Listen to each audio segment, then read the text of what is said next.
Bonjour, bienvenue sur la pratique du droit de la commande publique. Aujourd'hui, nous allons évoquer la première partie de la résiliation du marché. La résiliation est une mesure d'exécution qui a pour objet de mettre un terme au marché de manière anticipée. Donc la résiliation n'est pas nécessairement une mesure coercitive, hein. Les motifs qui poussent le pouvoir adjudicateur à prendre cette décision peuvent être variés.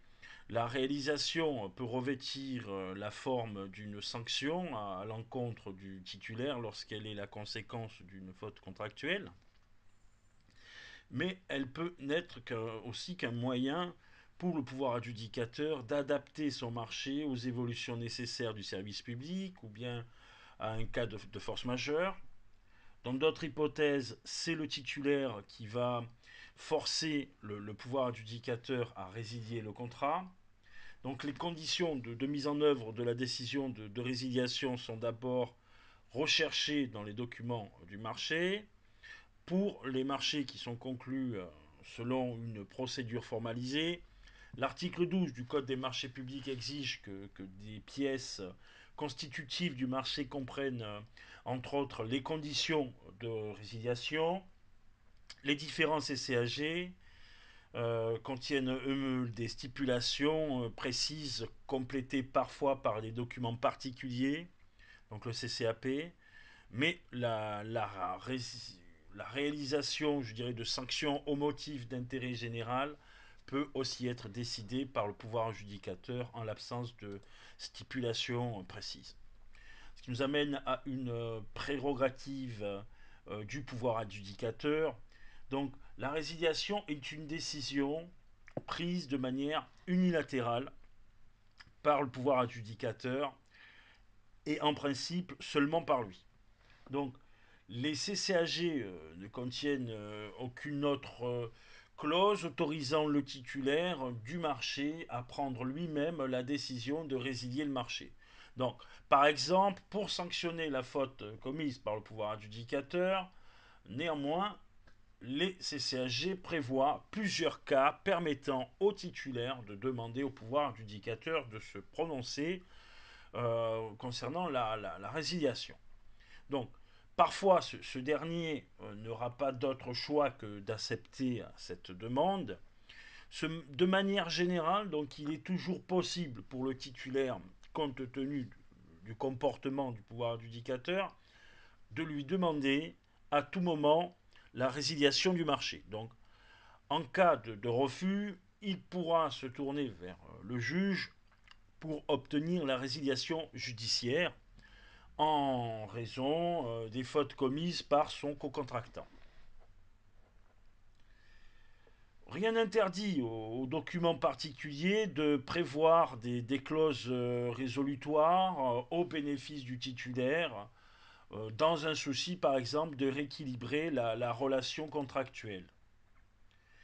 Bon, cela n'est toutefois pas recommandé compte tenu du rôle des marchés publics dans le fonctionnement du service public.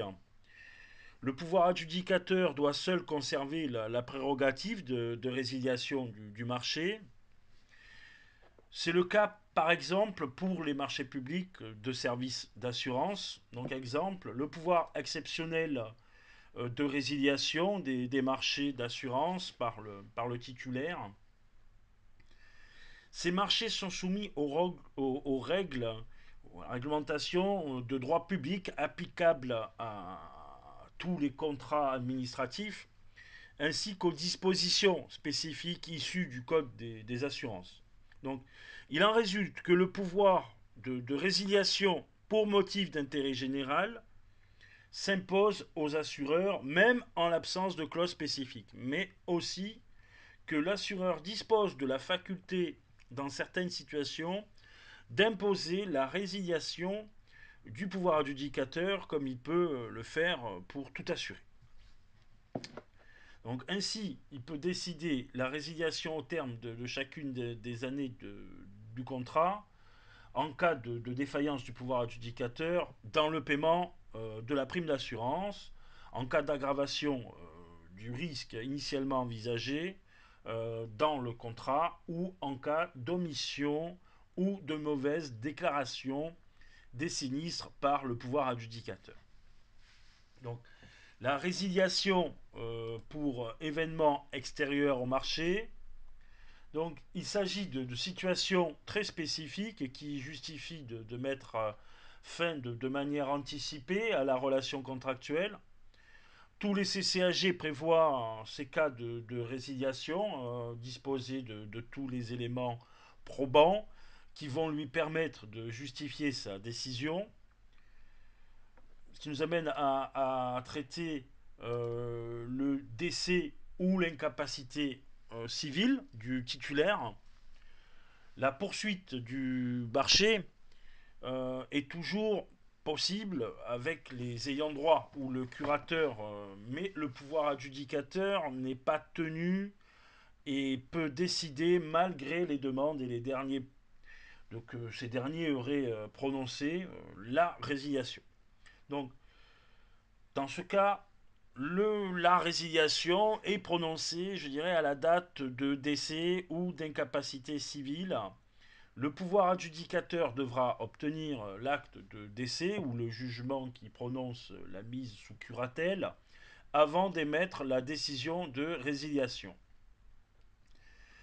S'il accepte la poursuite du marché, un avenant de transfert devra être signé avec les personnes qui se substituent au titulaire initial. Donc cette situation ne semble pas concerner les titulaires qui constitués sous forme de société. C'est la société personne morale qui est titulaire du marché et non pas le gérant ou le PDG. Donc seuls les titulaires sous forme d'entreprise individuelle ou de profession libérale semblent visés. Donc ce qui nous amène à traiter l'incapacité physique, manifeste et durable. Donc le titulaire se trouve dans l'impossibilité de poursuivre la bonne exécution du marché. Le simple constat d'une incapacité physique ne suffit pas, donc il faut que la bonne exécution du marché soit compromise. Les conséquences supposées de l'incapacité importante peuvent mettre en œuvre les dispositions adéquates pour assurer malgré tout une exécution correcte des obligations.